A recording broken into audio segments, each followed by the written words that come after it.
Hard hitting vlogs. Hello friends, भाई आज के हमारे वीडियो का टॉपिक है Manish Sisodia journey of struggle continues.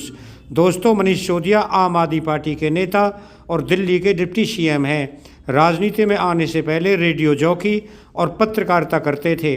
News reader और डॉक्यूमेंट्री बनाकर करियर की शुरुआत की।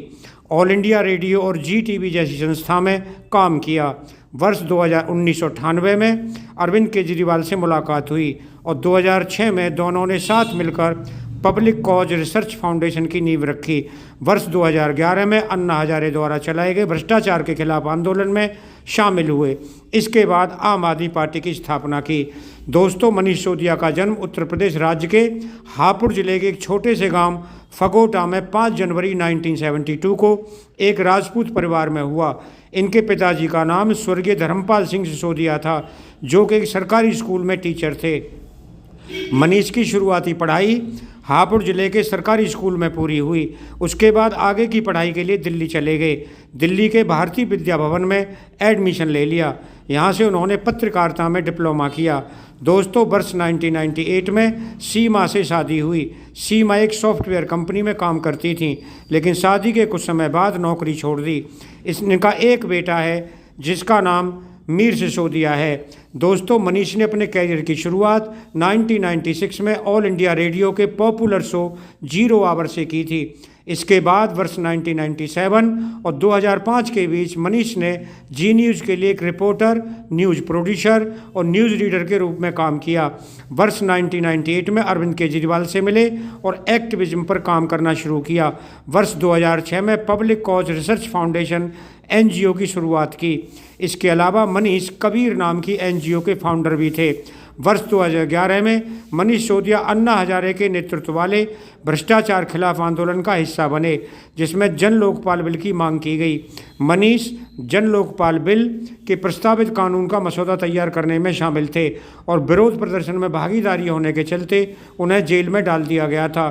भ्रष्टाचार खिलाफ आंदोलन समाप्त होने के बाद मनीष सिसोदिया ने अरविंद केजरीवाल के साथ मिलकर राजनीतिक दल आम आदमी पार्टी की नींव रखी। दोस्तों, मनीष सिसोदिया आम आदमी पार्टी के प्रमुख संस्थापक मेंबर में से एक हैं और राजनीतिक मामलों की कमेटी के मेंबर भी हैं।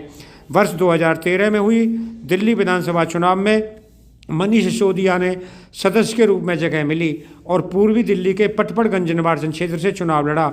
उनके सामने भारतीय जनता पार्टी के उम्मीदवार नकुल भारद्वाज और कांग्रेस के उम्मीदवार अनिल कुमार थे। दोनों को कड़ी मात देते हुए 11,476 वोटों से जीत दर्ज की और पटपड़गंज के विधायक बने। फरवरी 2015 में दिल्ली विधानसभा चुनाव हुए। इस बार भी मनीष सिसोदिया ने चुनाव लड़ा, लेकिन इस बार भारतीय जनता पार्टी के नेता विनोद कुमार बिन्नी थे।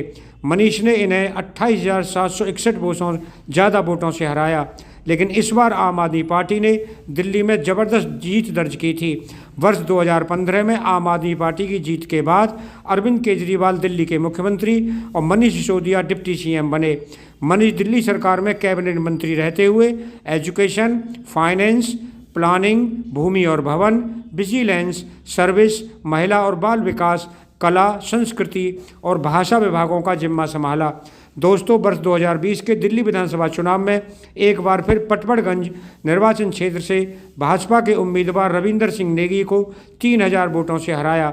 एजुकेशन मिनिस्टर के रूप में उनके कार्यकाल के दौरान दिल्ली गवर्नमेंट के सरकारी स्कूलों द्वारा प्रदान की जाने वाली शिक्षा के इंफ्रास्ट्रक्चर में बदलाव किया। फाइनेंस मिनिस्टर रहते हुए इन्होंने शिक्षा के लिए बजट को 2 गुना करके राज्य के पूरे बजट का लगभग 25% कर दिया। मनीष ने पब्लिक एजुकेशन में सुधार के लिए मुहिम शुरू की, जिसके चलते सरकार में सर्वश्रेष्ठ शिक्षा प्रशासकों और शिक्षाविदों में से एक के रूप में देश में प्रसिद्धि प्राप्त की।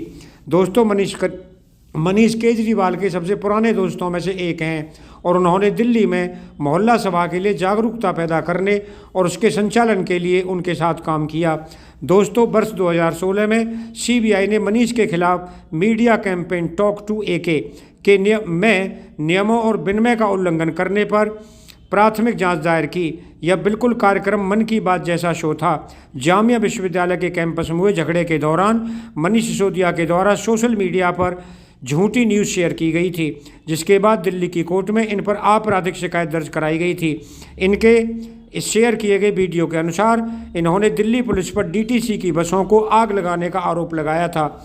दोस्तों, एक बार मनीष सिसोदिया फिनलैंड की यात्रा पर गए थे, जिसको लेकर लेखक चेतन भगत ने ट्वीट किया था, जिसके बाद सिसोदिया ट्विटर पर इनसे भिड़ गए थे।